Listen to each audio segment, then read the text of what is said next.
Hindi po. Ang target po namin as buffer stock, kung kukumpara po natin sa total production na ito, nasa less than 4% lang po kami. Yun lang po ang aming kayang bilhin. Okay. Less than 4% lang noong mga inaani ng mga magsasaka. So otherwise, ito ay mapupunta na sa mga middleman, sa mga traders, sa mga nagmimil. So yun po ba? Okay.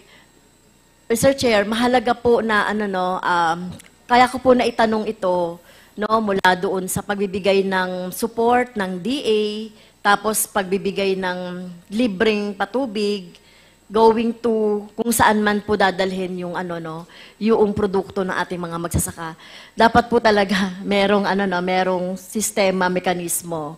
So that kasi itong mga magsasaka, kahit na sinasabi natin yung palay 23 pesos ang dapat na bilhin sa mga magsasaka, pero kung dadaan na yan po, Mr. Chair, sa mga traders, sa iba pang mga, alam naman natin, yung mga nagpo-profiteering at the expense ng mga magsasaka, ay tapos pupunta po sa mga consumer. So mahalaga po na merong mekanismo ang DA, kung mapapalawig yung function ng NFA, ay assured po yung ating mga magsasaka ng pagbabagsakan ng kanilang mga ani. Tama po ba ako, DA?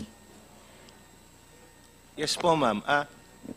Aside po kasi doon sa direct na investments on inputs, may mga naipamahagi na rin po ang DA and also through the RCEP ng mga rice processing system. Although, kung kukumpara mo yun sa kabuang volume, medyo maliit pa rin yung porsyento. Pero ang intent is to expand this kasi talagang kailangan mo tulungan yung mga clusters natin na sila na mismo ang magdadry at magmimil para po yung kita, yung margin na sa merkado ay talagang sa mga farmers na rin po talaga mapapunta.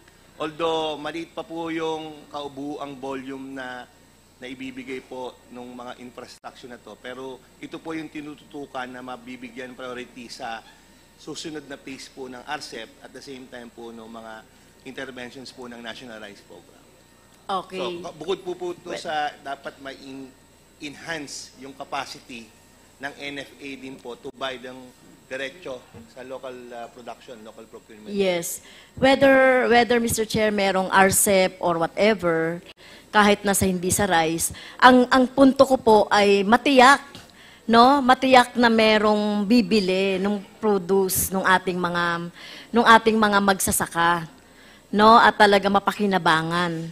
Kasi kahit naman po sinusuportahan, kung yung food chain ay hindi natin naayos, mahalaga yung food chain eh.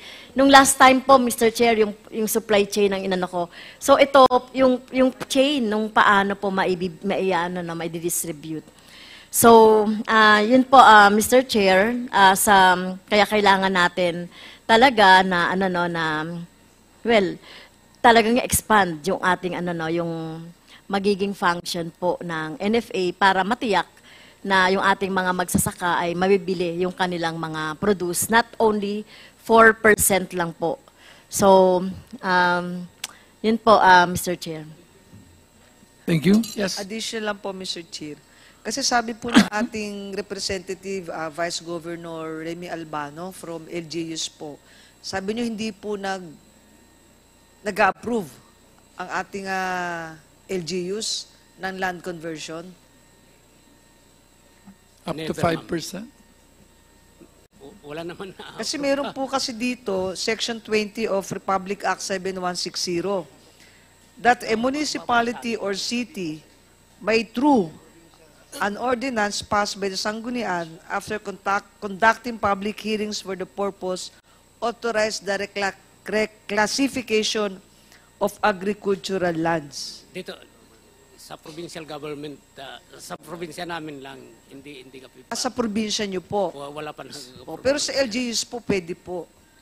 I don't know, ma'am. Mr. Chair, excuse me po. Yes, yes. Mr. Chair, iba po kasi yung reclassification sa conversion. Yung conversion po sa DAR po ang niyan. But yung LGUs po, ang totoo niyan, pwede kami gumawa ng tinatawag namin Comprehensive Land Use Plan, CLUP. In fact, required po sa bawat LGU na merong CLUP, ma'am. So yun po yung reclassification ng land kung ano ba dapat siya. So nako-convert nyo nga po, yung agricultural, nako-convert nga po. Kasi nakikita ko po kasi talaga agricultural, tapos magugulat ka, warehouse na po eh. Yeah, Minsan, subdivision na po. Yes, depende po sa classification niya sa CLU. Depende sa LGU. Sa LGU po yung classification yun nga niya. po. Kung industrial, pwede mo siyang i-convert to industrial. So, bawat LGU po may CLUP. Hindi, agriculture nga. We're talking about agricultural land na nako-convert. Yes. Ma'am, actually yan po. Kasi, kasi kahit ano pong discussion ang gawin natin, kung naiko-convert na po yung agricultural land, then this is useless. Kasi naiko-convert po eh.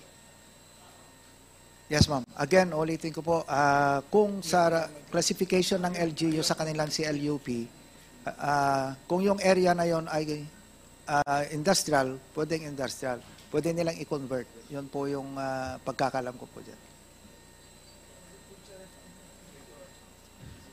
Mr. Chair, last na.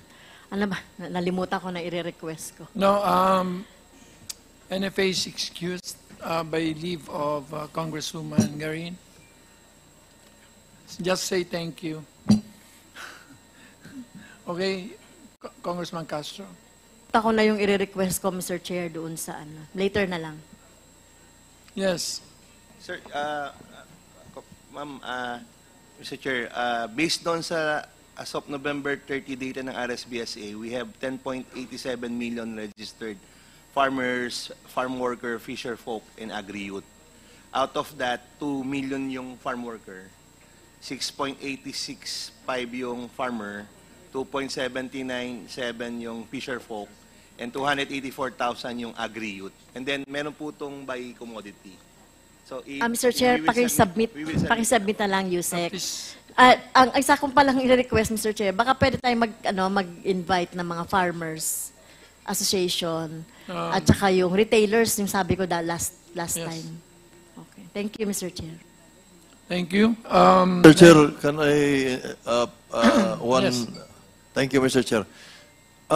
Can I ask, Mr. Chair, DA, papaano po at sino po yung nag-identify nung mga data na yan? Is it the PSA or Department of Agriculture? Sir, it's DA in coordination with the LGU. May mga documents na hinihingi doon sa mga nagpapa-register and nagpapa-update po. Plus, there's, I think, required two certification of signature. Hindi ko lang po alam yung ano. We will provide the exact criteria and process po sa committee. May existing circular ba, Mr. Chair, ang Department of Agriculture that determines the criteria, tapos kung sino-sino yung nagsasurvey sa... Kasi ako, wala akong nakikitang nagsusurvey doon eh. Kaya tinatanong ko, sino bang nag-conduct ng survey na yan? Taga Municipal Agriculture Office? Magkasama po sila with, Mr. Chair, with the DA regional offices. At may memorandum order po si Secretary on this po. Maybe, may request, Mr. Chair, na A copy. mag-sample tayo region kung sino-sino yung nag-conduct. Just to be able to ascertain na tama yung datos na yan. Yes, Thank you, Mr. Chair. Very much welcome, Mr. Chair. Comsec, please take note. Okay.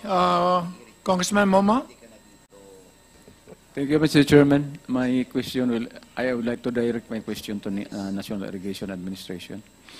Based on your presentation, can you please